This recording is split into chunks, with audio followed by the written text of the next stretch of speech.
So this is a familiar image.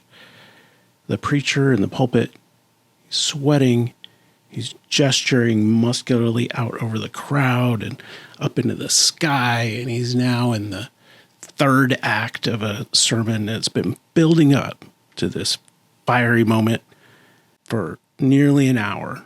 There are roasts burning at home in the oven.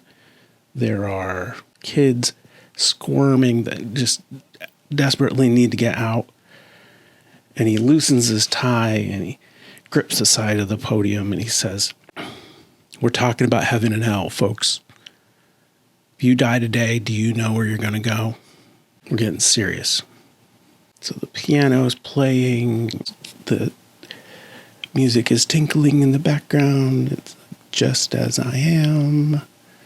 And there are people waving their hankies, and they know that they're secure forever. And there's other people who feel that tug on their heart, and they work their way out of their pew, and they're marching up the aisle like wounded soldiers, ready to lay it all at the altar. There's a little boy opening his eyes to look around the room. He's feeling that tug on his heart. Maybe he feels like he's not secure. And the preacher's talking about all the terrible things that are going to happen if you don't. You've seen this scene a lot of times, in a lot of movies. If you grew up a certain way, you've seen it in real life. I know I've seen it countless times, and I've made countless walks to the altar. But now it makes me mad when I'm sitting there, when I'm in the pew, and I'm in a church situation, and somebody's up there talking about how God's really mad at you. God really wants to burn you in the fire, like Jonathan Edwards talking about dangling that spider over the flames in his Sinners in the Hands of an Angry God sermon. But this is a moment where I want to stand up in the pew like somebody in another movie, right in the middle of the whole congregation, and people gasp. They can't believe what's going on. And I want to look at him and I'm going to go, "No, you are wrong. That is not what God is like. That's not what we're like. That's not what sin is like. That's not what salvation is like." But is it? That's what we're going to talk about today on Faith Still Seeking. This is Faith Still Seeking, a program about Christian theology. I believe, but I want to know more. I'm not a minister. I'm not a PhD. I'm just a layman, and I'm doing theology. Yeah, I definitely don't have it all figured out, but it's never stopped me from trying. What the fuck am I doing here? Guess I'm looking for a place to be. I don't know what the hell to believe. I wish I had the answers up my sleeve. Hi, I'm Kelly. I'm your host on Faith Still Seeking. Today we're going to be talking about sin and salvation and the fate of our souls, and whether we can agree on that or not. Give you a little background because I'm obviously biased.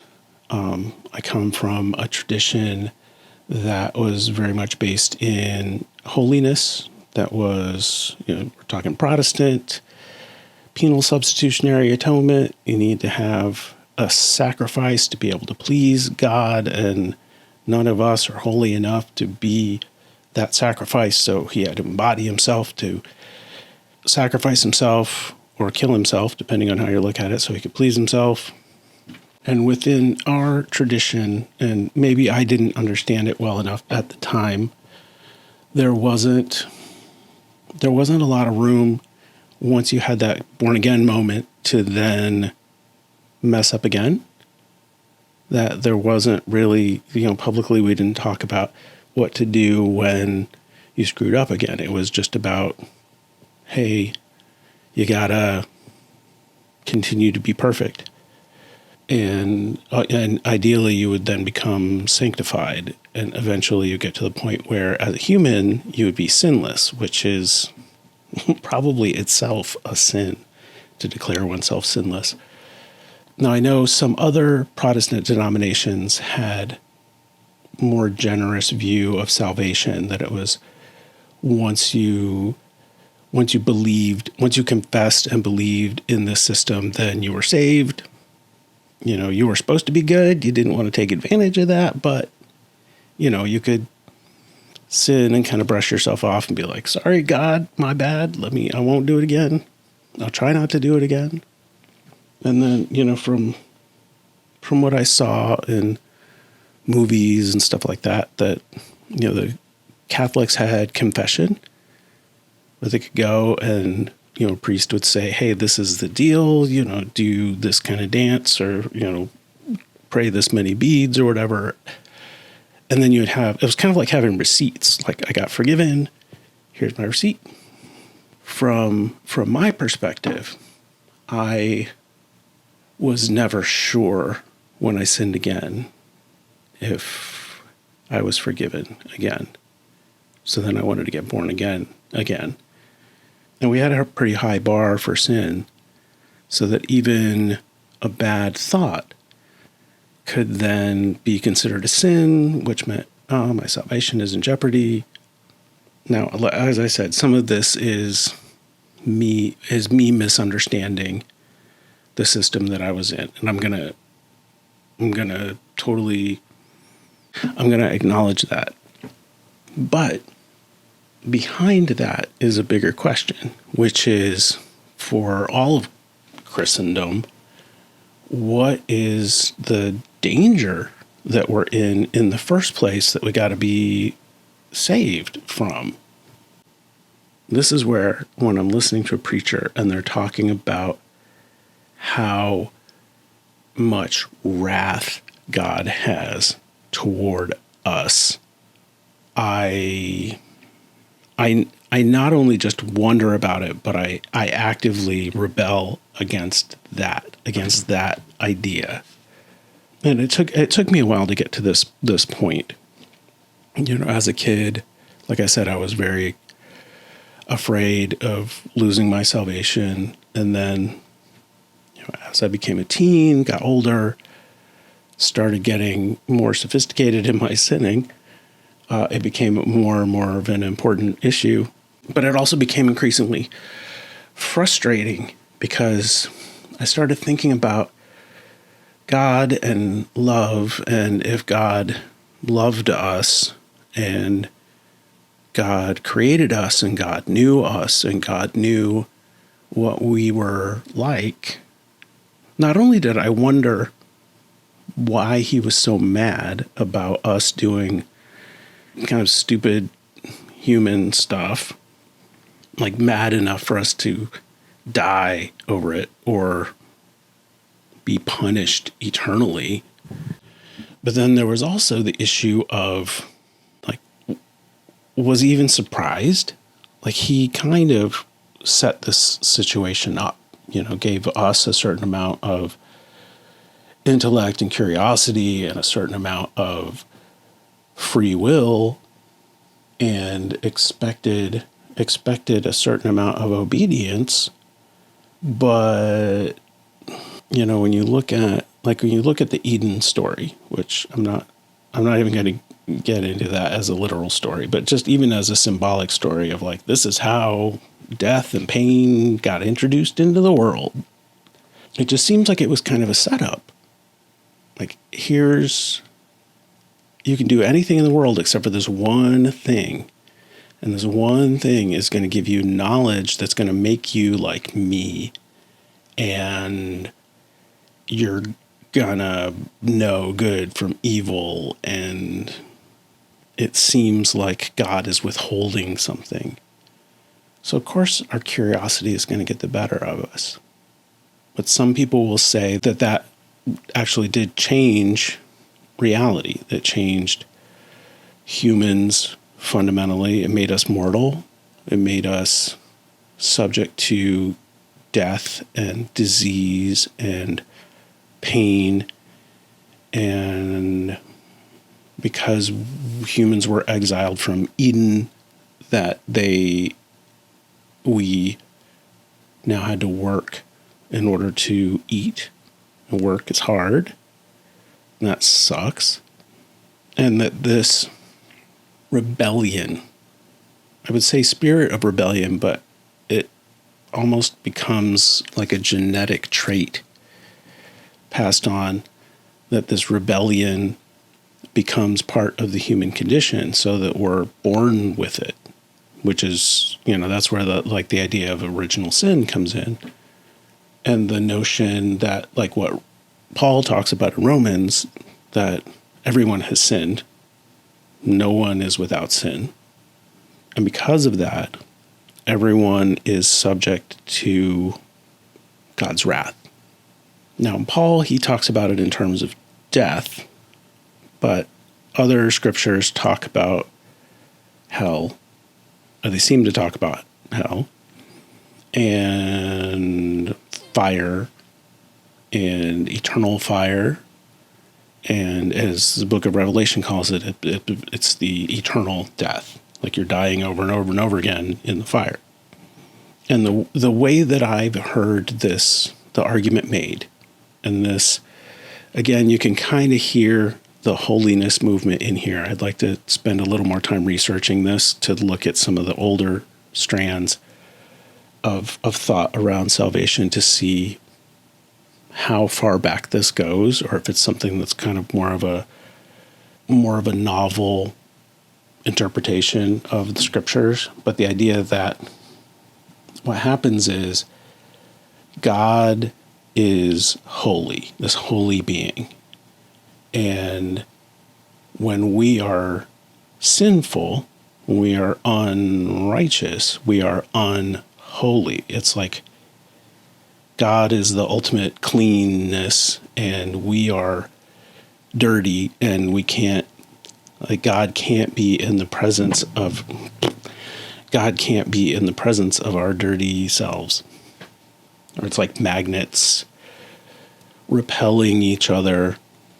So therefore we have to be cast out of the presence of God, which is ultimately, I guess, what hell is. Whether it be outer darkness or eternal fire or eternal death or whatever.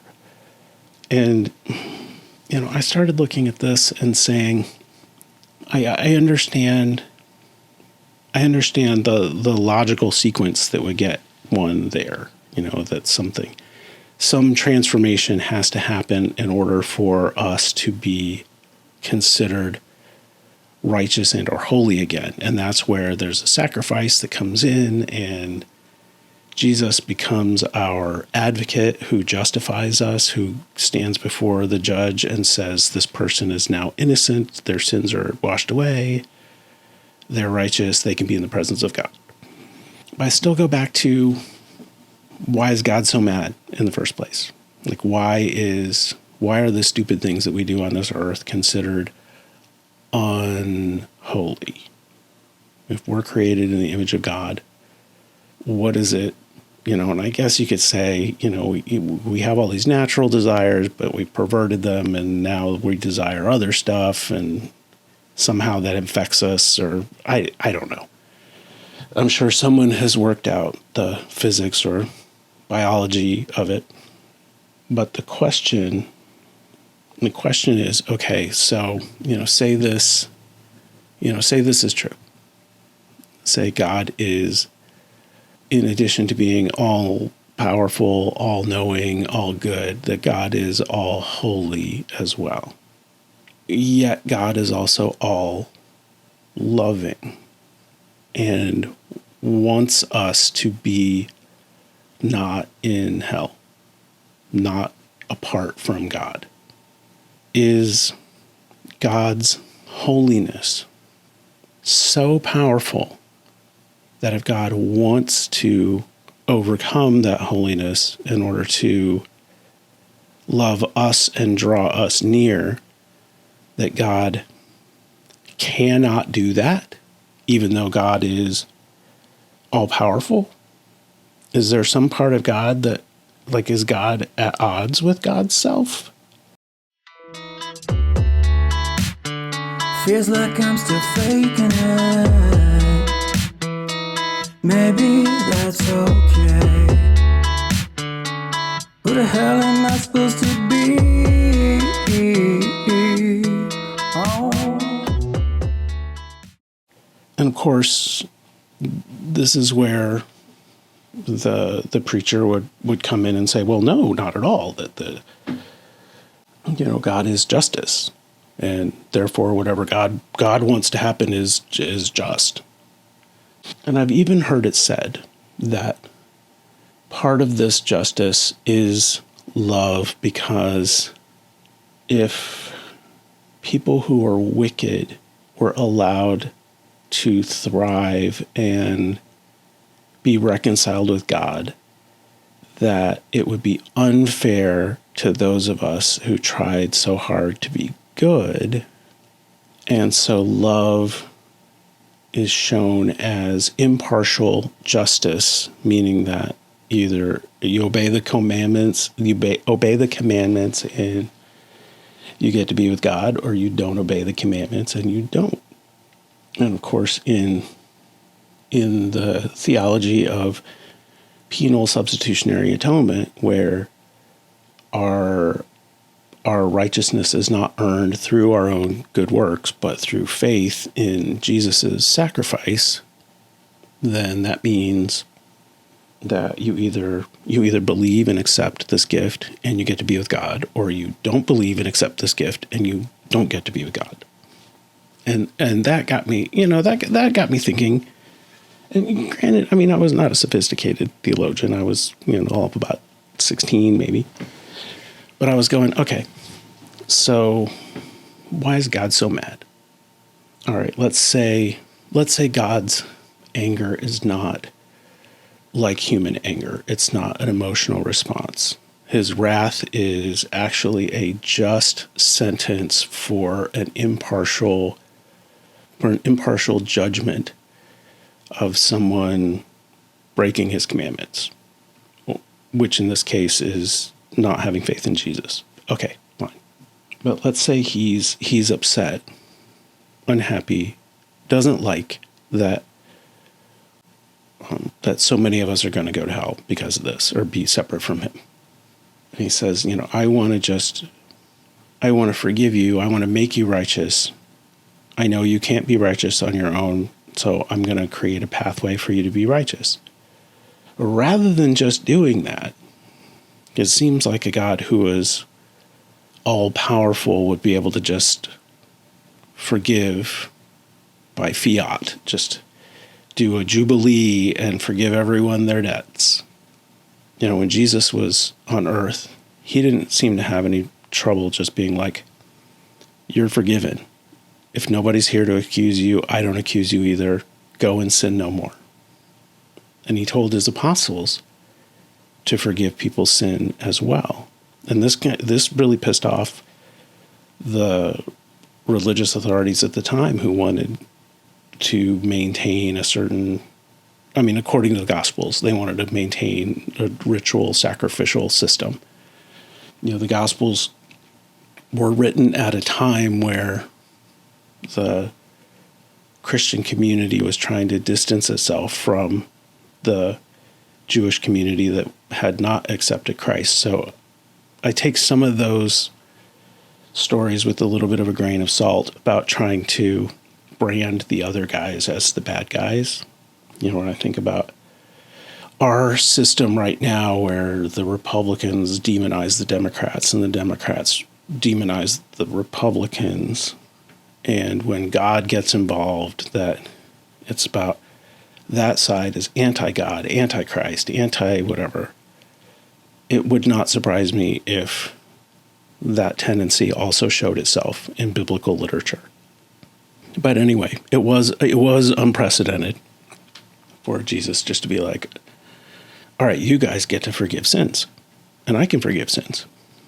But for some reason, for everybody else, God was not able to just forgive sin.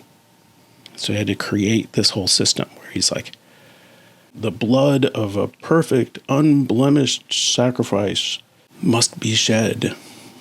But since there's nobody who's perfect, I guess I'll have to just go do it myself. or I have to incarnate myself or impregnate a human so that they can create a human who's part God, who can do it.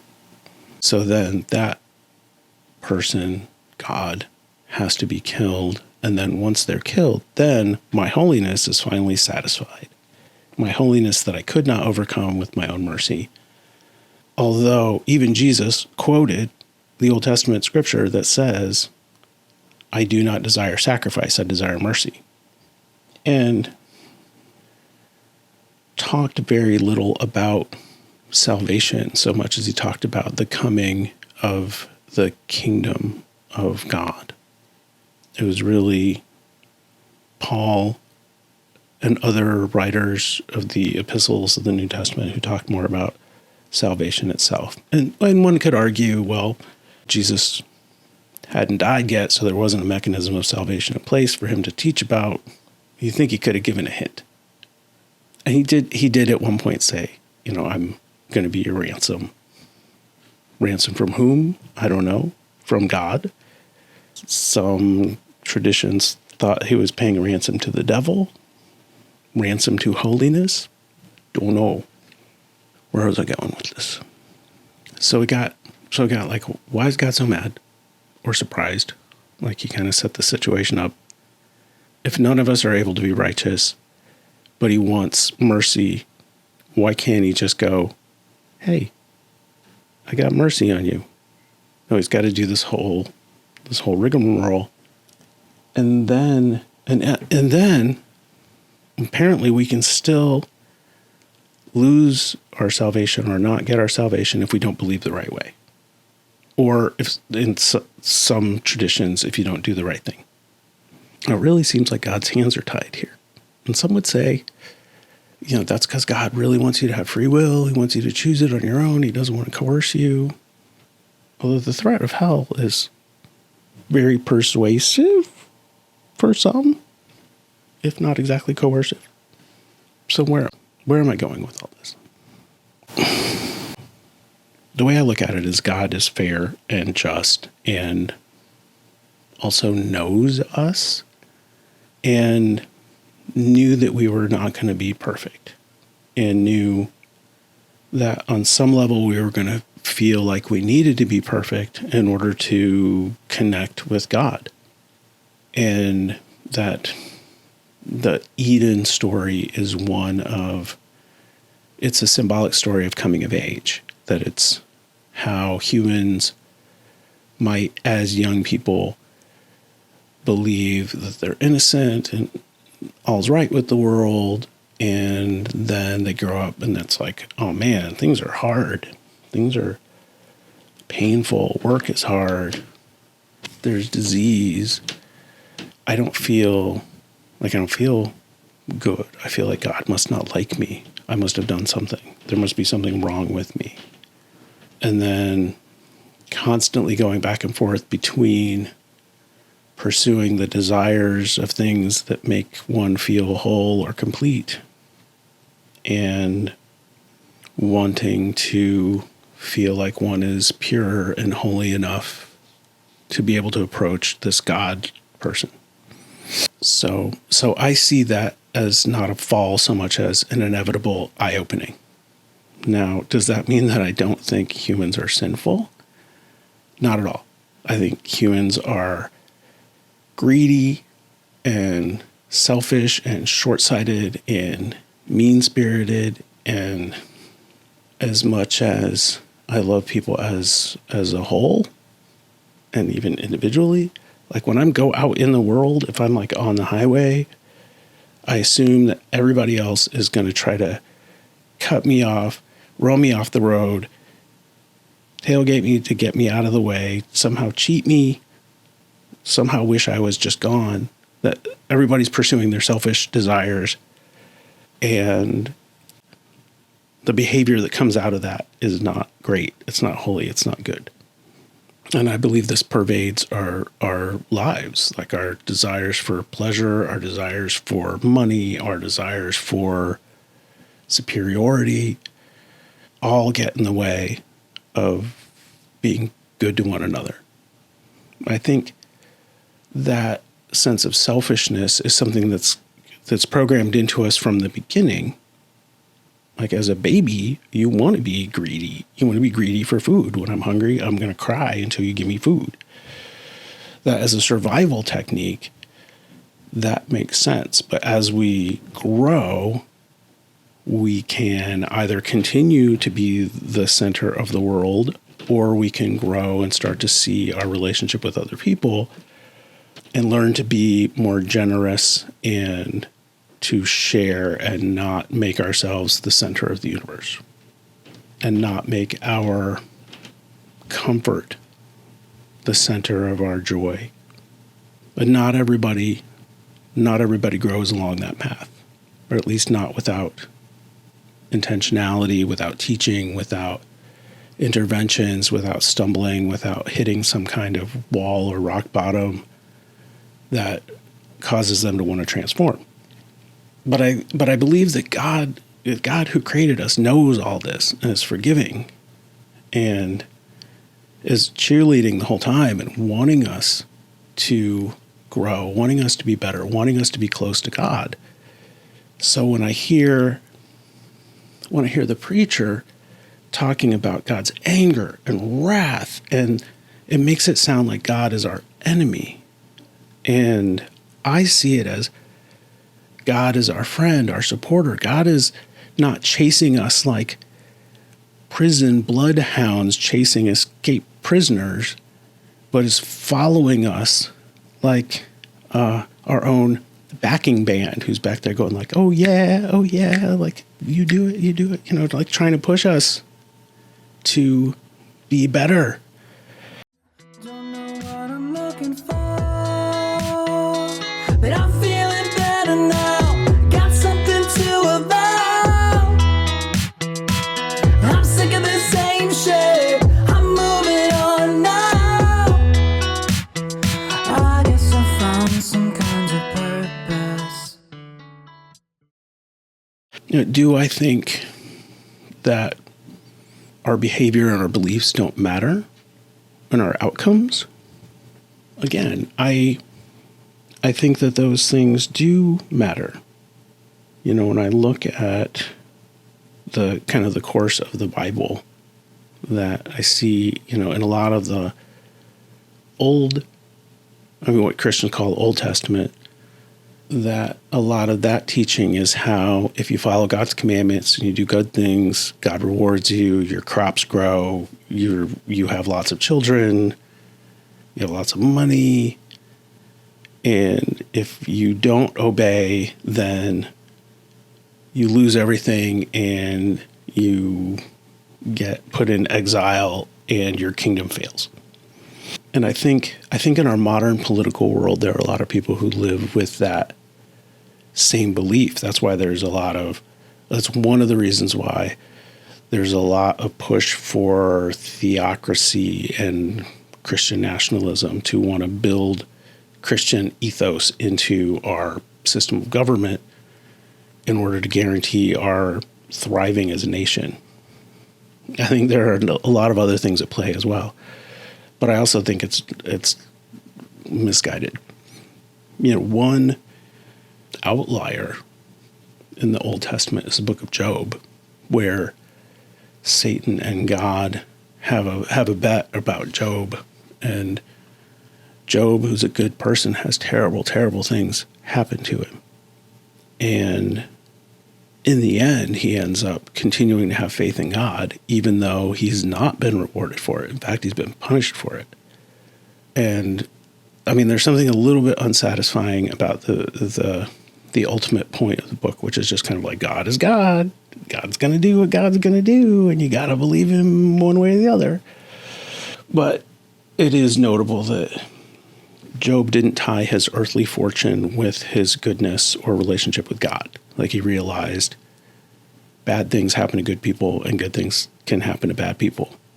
And it was out of this feeling of a lack of justice on this earth that I think people started to develop these kind of afterworld visions of, oh, well, then there's going to be like this beautiful heaven, and then there's going to be this terrible hell. but everybody will be rewarded eventually. And if we look around our world now, you can see that there are terrible, terrible people who are thriving, and that there are very good people who are downtrodden. And there are people on this earth who are hoping for some kind of justice, either on this side or on the other side. But when I hear someone talking about the eternal, painful, like we think about eternity, like how creative the torture master would have to be to continue to come up with torture that would be just as terrible on day 1,000,000 as on day one. Like how creative that has to be. Like that is sadistic and twisted. But when I hear about this being taken seriously as the fate of somebody who simply doesn't believe a story that is kind of difficult to believe, I think God is not, I cannot believe that God is like that. I believe that God is trying to save us from torturing ourselves, which we can do, which, somebody who's in the throes of addiction can be in a really terrible place. Somebody who's committing crimes and doing degrading things to be able to feed their addiction can be in a terrible place. Even people who are millionaires and billionaires, but who've gotten there through cheating and lying and exploitation, I believe are somehow deep down unhappy, unsatisfied, unconnected with the source, that they are separate from God, and that they are on a path toward death rather than eternal life. And that rather than being wrathful and angry and wanting to throw them into the fire, that God is trying to coax them home, back into God's embrace.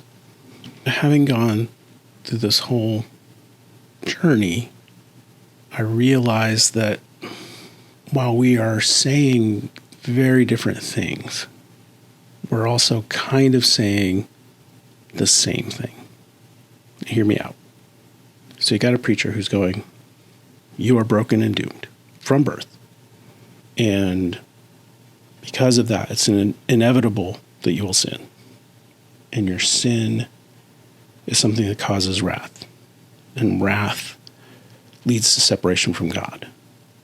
And if you don't transform and commit yourself to God, then the pathway for you is damnation or death, pain, suffering.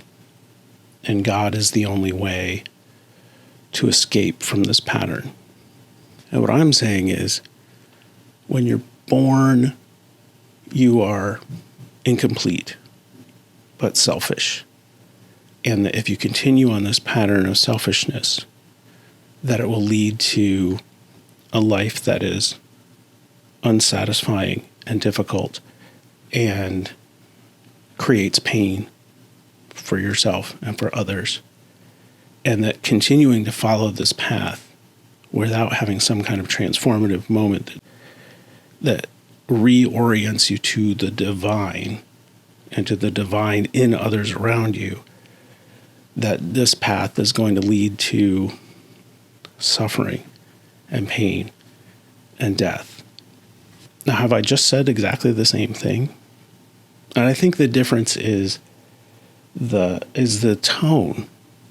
And that sounds cheap. It sounds like a very petty concern.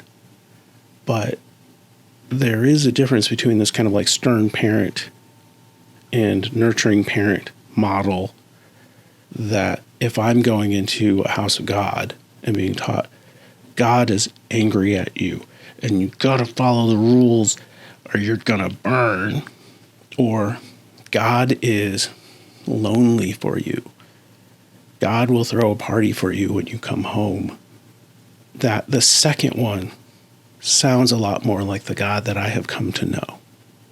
And it's that essential disagreement about the character and nature of God that, for me, is a barrier in those situations. It makes me want to stand up in the middle of those sermons and hurl insults at the pulpit. It's kind of the same thing that gets in the way when I'm sitting in a hotel lobby and they have the wrong news network on for me, and I hear people talking and ranting about how people who vote like me are demonic and evil and blah, blah, blah, whatever we are. Because at the end of the day, there are some things that we want in common. They'll say, we want a crackdown on undocumented immigrants. But those guys want to have completely open borders. Well, no, that's not true. I do want people coming into this country to be vetted from a security standpoint, but I also want people who are legitimately seeking asylum to be able to come and find it here and acknowledge how difficult it is to come into the United States and become a citizen, and how expensive it can be, and also how many people don't realize how much they're benefiting from the contributions of immigrants, documented and undocumented, in this country. But the tone and character of the argument is, you're bad, you're good, you want everybody in, you want everybody in jail. It's this extreme binary, whereas in the end, we probably both want a rational, reasonable, empathetic, loving immigration policy that also takes into account our security. There's a million other issues, from healthcare to how children are taught in schools to, well, actually that one might really be binary, but there are issues on which we agree, but that the tone, that the cruelty inherent in the teaching that I hear is what really riles me up. Which is funny, the anger should be the response to cruelty. I mean, it makes sense. You want to fight cruelty, but you don't necessarily want to fight cruelty with violence. Anyway, I don't know if it'll change anything, but I'll try to remember this the next time that I'm listening to a preacher talk about things in a way that I don't agree with. But I hope that they will also be able to hear me when I talk about things in this light, and perhaps next time they'll be able to include a little bit more of that love in the conversation, which I feel is missing. Because no matter how heavy God's holiness is to lift, in terms of can God create a rock so heavy that God can't lift it? That no matter how heavy it is for God to lift it, that love is still the power that wins out in the end. Thanks for listening. Thank you for listening to this episode of Faith Still Seeking. To find out more about this program, go to faithstillseeking.com. To find out more about my work, you can find me at kellywilson.com. Our theme song, Purpose, is written and performed by musician Steve RX. You can find more of his music on Spotify, Apple Music, and other streaming platforms. Thank you for listening, and God bless. I guess I found some kind of purpose.